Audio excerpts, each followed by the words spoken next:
मामला यह है, एक मुकदमे में गिरफ्तारी होने की मांग है और एक मुकदमा जो फर्जी है उसको वापस लेने की मांग है। मामला यह है कि होली के सम्मत वाली शाम को वहाँ के कुछ लंपट लोग जो बहुत ही दबंग लोग हैं और हमेशा कुछ न कुछ घटना वो लोग करते रहते हैं, ऐसे दबंगों द्वारा लगभग 25 लोगों की संख्या में अचानक रमन मंडल और उनके पूरे परिवार की सामूहिक हत्या करने की नीयत से उनके घर पर आकर के हमला कर दिया और उसके बाद उसमें उनके पूरे परिवार के लोग जख्मी हुए, जिसमें रमन मंडल और उनके भाई ये दोनों बहुत सीरियस हो गए और उन लोगों को ये लगा कि ये दोनों मर गया और बाकी परिवार के सारे लोग भी जख्मी हुए, जिसमें औरतें बच्चे सब लोग हैं। ऐसी स्थिति हो गई कि पूरा परिवार मारा जाता, लेकिन उसके बाद गांव वालों से जब बर्दाश्त नहीं हुआ, मोहल्ले के लोग हल्ला करते हुए जब दौड़े तो वो लोग आपस में ये बोलते हुए भागे कि ये दोनों भाई तो मर गया, बाकी को बाद में देख लेंगे, इस तरह बोलते हुए वो लोग भाग गया। उसके बाद इन लोगों को जाले अस्पताल ले जाया गया, जाले अस्पताल से कुछ लोगों का इलाज करके छोड़ दिया गया। दोनों जो सीरियस थे उनको वहाँ से DMCH और DMCH ने भी फिर इनको PMCH रेफर कर दिया। PMCH में कई दिनों तक तो ये लोग जीवन और मौत के बीच संघर्ष करने के बाद जब कुछ बोलने लायक हुए तब वहाँ की पुलिस ने इनका फर्दे बयान लिया और फर्दे बयान लेकर के 17 तारीख को 13 तारीख को घटना हुई, 17 तारीख को इनका फर्दे बयान आया और 22 मार्च को जाले थाना में फर्दे बयान पहुँच गया, जिसकी सूचना मैंने खुद जाले थाना प्रभारी को दिया। जो फर्द बयान आपके यहाँ आया है आप उसको देखिए और FIR कीजिए।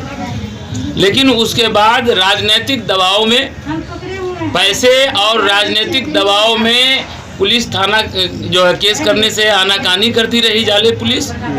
22 तारीख को उनको फर्द बयान मिलता है और 2 अप्रैल तक मुकदमा नहीं हो रहा था। जब 2 अप्रैल को हमने उनको फ़ोन करके और उनको कहा कि ये मामला अगर आप FIR नहीं करेंगे तो ये पॉलिटिकल इशू बनेगा, इसके खिलाफ लगातार आंदोलन होगा, सड़क पे आंदोलन होगा, सदन में भी बात उठेगी, आप नप जाएंगे। आप जो सोचते हैं कि एक इतना बड़ा मामला को दबा देंगे, ये नहीं चलेगा।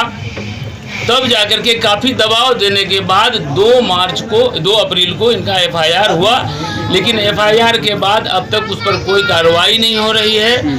और वहाँ ये जो SDPO जो है ज्योति कुमारी, हाँ, उनसे भी मुलाकात इन लोगों ने भी किया, मैं खुद मिला। उनका रवैया जो मैंने देखा, उनकी बातों से, उनके तौर तरीक़ों से ये क्लियर ये प्रतीत होता है कि SDPO मैडम भी दूसरे पक्ष द्वारा मैनेज्ड है। वो इन लोगों से जब सवाल पूछती हैं, जब ये लोग जवाब देने लगते हैं, जब बताने लगते हैं, तो फिर इनकी बात ही सुनने से इनकार कर देती है, काट देती है। इन लोगों की कोई बात सुनने को तैयार नहीं है। इसलिए हम लोग थक हार के जब हमने देखा कि SDOP भी कोई कार्रवाई नहीं कर रही है, तब ये धरना का आयोजन। इसमें एक केस को वापस लेने की बात करें, वो कब दर्ज हुआ? हाँ, बाद में SDPO के हम लोगों को जो पता चला है कि SDPO द्वारा ही निर्देशित किए जाने पर जाले थाना ने जो लोग पीड़ित हैं उन्हीं लोगों पर फर्जी मुकदमा ये कब दर्ज किया कर दिया है। ये 4 तारीख को दर्ज हुआ। 2 तारीख को जब हम लोगों का मुकदमा दर्ज हुआ, उसके बाद 4 तारीख को फिर पीड़ित परिवार पर मुकदमा दर्ज कर दिया। किस गांव का मामला है? ये जाले थाना के सौरिया का मामला है। सौरिया पंचायत है, सौरिया ग्राम है, रारी पश्चिमी पंचायत है। पंचायत। आपका क्या नाम हुआ? मेरा नाम नियाज अहमद सिद्दीकी है और मैं CPI-ML सीतामढ़ी का डिस्ट्रिक्ट सेक्रेटरी हूँ।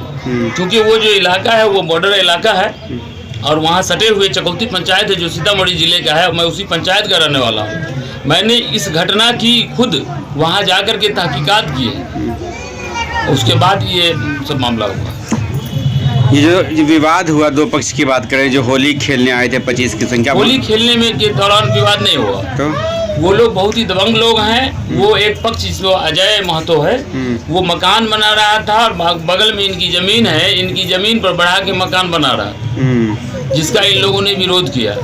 और अजय महतो, रमन मंडल ने विरोध किया। हाँ, रमन मंडल ने विरोध किया। तो इसी के प्रतिशोध में उन लोगों ने प्लान करके, उस वक्त चूंकि 1-2 लोग थे, बाद में वो लोग प्लान करके 25 की संख्या में पूरे हथियार के साथ लैस होकर के लाठी, डंडा, भाला, गरासा, रॉड इत्यादि इन लोगों पर हमला किया उन लोगों की नीयत थी इन लोगों की सामूहिक हत्या कर देने की। किस दिन ये हमला किया? को वो दिन कौन सा दिन था? 13 तारीख था, उसी दिन जिस दिन सम्मत जलता है उसी दिन की ये घटना है। देखिए, अभी बिहार में और दरभंगा में हम लोग जो देख रहे हैं कि सुशासन और विकास का जो नारा देने वाली सरकार है, जिसके मुखिया नीतीश कुमार जी हैं, उनका बिल्कुल बिहार में प्रशासन पर से इकबाल खत्म हो गया है। और बिहार के अंदर जो शासन में पीछे से भारतीय जनता पार्टी शासन को चला रही है, भारतीय जनता पार्टी के संरक्षण में, समर्थन में जो सामंती सांप्रदायिक ताकतें हैं, वो लगातार कानून के साथ खिलवाड़ करते हुए कमज़ोर लोगों पर हमला कर रही है। और कमज़ोर लोग जब न्याय की मांग को लेकर के आगे बढ़ रहे हैं तो प्रशासन के जरिए उन कमज़ोर लोगों की आवाज़ को दबाने के लिए झूठे मुकदमे भी करके उनको दबा देने की कोशिश चल रही है। इसी कोशिश के खिलाफ आज जो दरभंगा जिला के चाले थाना में, मनीगाछी थाना में, सदर थाना में, बहेड़ी थाना में जो विभिन्न तरह के जो कमज़ोर लोग जो पीड़ित हैं, जो न्याय चाहते हैं, इंसाफ चाहते हैं, उनको न्याय और इंसाफ जब थाना से, डीएसपी स्तर से नहीं मिल पा रहा है, तो ऐसी स्थिति में आज लहरियासराय पोलो मैदान के धरना स्थल पर दरभंगा के वरीय पुलिस अधीक्षक कार्यालय के समक्ष धरना में लोग शामिल हुए हैं।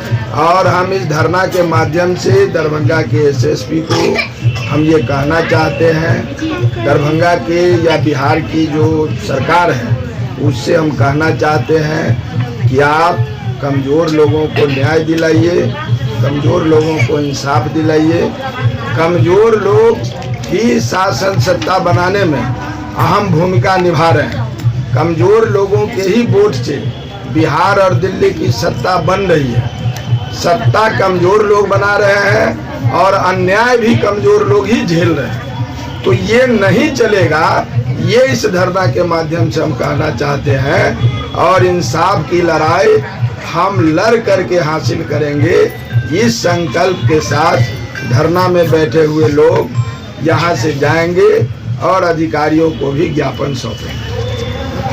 तो बता रहे हैं कि बिहार में भाजपा संरक्षित सरकारें हैं और भाजपा संरक्षित यहाँ के पुलिस पदाधिकारी हैं और उनके जो गुंडे हैं, उनके जो अराजक तत्व हैं, उनके जो नियुक्त पदाधिकारी हैं, वो गरीब गुरबे पर जो हमले हो रहे हैं उस पर कोई कार्रवाई नहीं कर रहे हैं। तो हम इसीलिए इस संघर्ष के रास्ते से आए हैं, हम धरना दे रहे हैं, एसएसपी का घेराव कर रहे हैं। हम यहाँ के प्रशासन से बताना चाहते हैं कि जाले की घटना हो, सदर थाना की घटना हो, मनीगाछी की थाना की घटना हो, तमाम थानों में जो कमज़ोर वर्ग है उस पर हमले हुए हैं, उनके आवेदन थाना में पड़े हैं, लेकिन अभी तक कार्रवाई नहीं हुई है। इसके लिए हम लोग एसएसपी को बताने के लिए आए।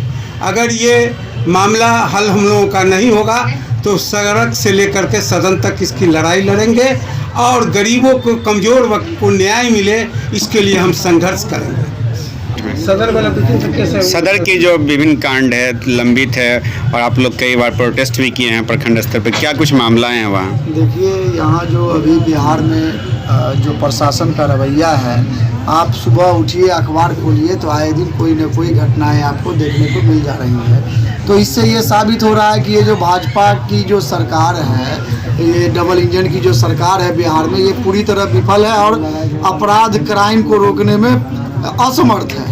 नीतीश बाबू तो बड़ी लंबी लंबी बात करते हैं, लेकिन उनके जो नियुक्त पदाधिकारी हैं वो गुंडा संरक्षित पदाधिकारी हैं। यहाँ आप देख लीजिए, सदर थाना में हत्या होती है और हत्यारा घूम रहा है। हत्यारे का परिजन अभी आप देख लीजिए कि भटक रहा है सड़क पर। ये हाल है यहाँ की पुलिस का। सदर थाना में आपको ब्रह्मदेव यादव पर हमला होता है, रोहू राम पर हमला होता है, वो आप देख लीजिए। वो लोग आज धरना पर बैठे हुए हैं और सिमरी में फलट पासवान के घर को उजाड़ दिया जाता है, वो भी धरना पर बैठे हुए हैं।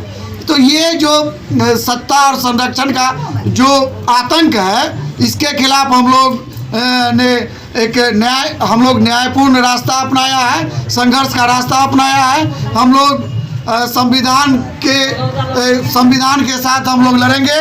जो संविधान हमको हक दिया है उसके संविधान के अंदर रह के हम लोग लड़ेंगे और सड़क से सदन तक लड़ेंगे और तब तक लड़ेंगे जब तक ये यहाँ के एसपी, यहाँ का थाना प्रभारी जब तक दोषियों पर कार्रवाई नहीं करता है, हम लोग लड़ते रहेंगे।